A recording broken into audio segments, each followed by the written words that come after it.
Shalom untuk kita sekalian. Kita akan mendengarkan kebenaran firman Tuhan yang terambil dari kitab Ibrani 11 ayat 1. Saya akan membacakan untuk kita sekalian. Ibrani 11 ayat 1 berbunyi demikian.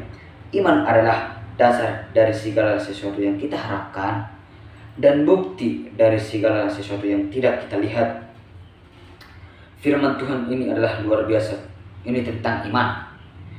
Kitab ini adalah kitab yang ditulis kepada Kristen Yunani yang waktu itu mereka dalam penindasan bangsa Romawi. Waktu itu adalah penganiayaan kepada pengikut Yesus Kristus, karena Yesus Kristus itu adalah dianggap penyesat. Yesus itu adalah nabi palsu, sehingga pengikut Yesus itu dianiaya habis-habisan dan bahkan dibunuh. Kitab Ibrani ini adalah kitab yang ditulis pada perkiraan 67 Masehi sampai 69 Masehi.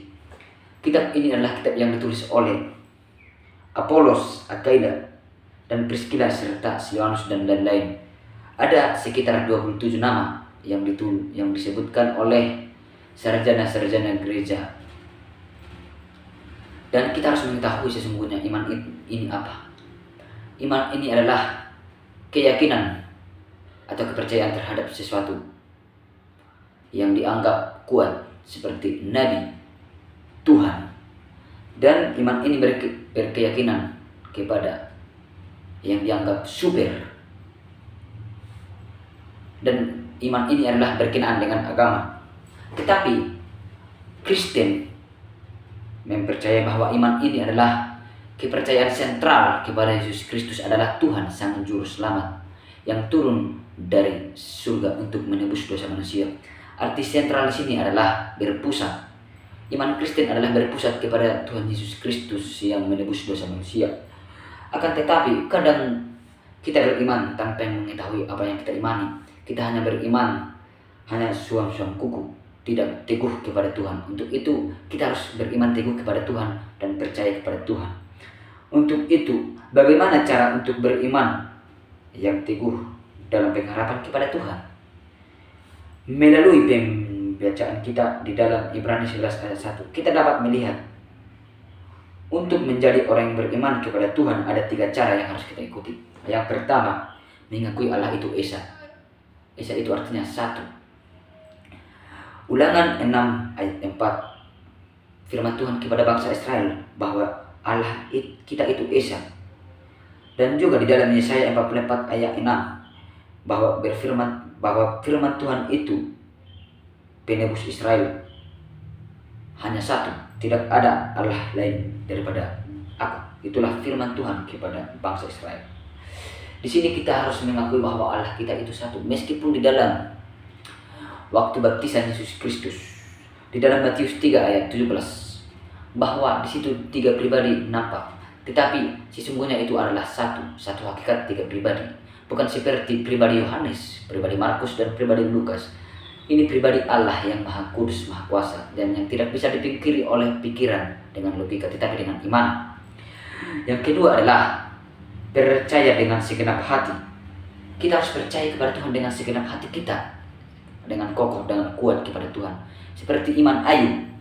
Iman Ayub yang waktu dia dicobai, dia tetap kokoh. Sebelum dia dicobai, dia mempunyai harta banyak. Setelah itu dia dicobai Allah melalui tangan iblis, dan dia itu menderita sengsara dengan penyakit yang dialami. Dan yang kedua, kita melihat iman Abraham yang sungguh besar kepada Tuhan. Ketika dia diuji Tuhan untuk mempersembahkan Ishak, dia tidak ragu-ragu karena dia percaya akan Tuhan dan beriman kepada Tuhan yang teguh. Untuk itu marilah kita beriman kepada teguh kepada Tuhan, tidak setengah-tengah. Bukan siap ibadah kita pergi entah kemana, meninggalkan iman kita tidak lagi kuat teguh dengan iman. Dan yang ketiga adalah berharap hanya kepada Tuhan. Kita melihat kesaksian bahwa hidup dari Hana, istri Elkana, yang berharap kepada Tuhan dan melahirkan Samuel yang menjadi salah satu nabi terbesar di perjanjian lama. Dia bernasar di ayat 11 bahwa jika dia melahirkan,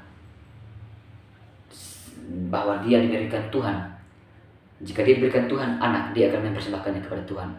Maka Samuel itu adalah yang diminta dari Tuhan. Untuk itu kita melihat bahwa Nabi Samuel adalah nabi yang menobatkan raja pertama, yakni Raja Saul dan Raja Daud. Dan di sini kita harus percaya kepada Tuhan dan berharap kepada Tuhan. Begitu juga dengan Elizabeth, dia berharap kepada Tuhan melahirkan anak, dan dia melahirkan Yohanes Pembaptis yang menjadi alat Tuhan untuk memberitakan kabar baik bahwa Yesus akan datang. Waktu dia berkhotbah di padang gurun, dia berkata bahwa anak domba Allah yang menghapus dosa manusia akan datang.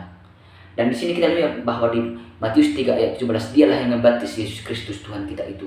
Dia sendiri yang membaptis, dan dia adalah mati martir dengan iman. Untuk itu kita harus percaya kepada Tuhan. Sebab dalam Yeremia 29 ayat 11 mengetahui bahwa rancangan-rancangan Tuhan kepada kita adalah rancangan damai sejahtera, bukan rancangan celaka. Dan di dalam Amsal 3 ayat 5-6 kita harus berharap kepada Tuhan dengan segenap hati, bersandar kepada Tuhan dan meluruskan jalan kita, yang meluruskan jalan kita. Di dalam Roma 5 ayat 4-5 juga, kasih karunia Allah dicurahkan dalam hati dan kasih karunia kepada kita, dan itu timbul dalam pengharapan kepada Tuhan. Untuk itu saya mengajak kita untuk beriman kepada Tuhan, sungguh-sungguh kepada Tuhan. Untuk itu saya mengambil 3 kesimpulan yang menjadi pegangan kita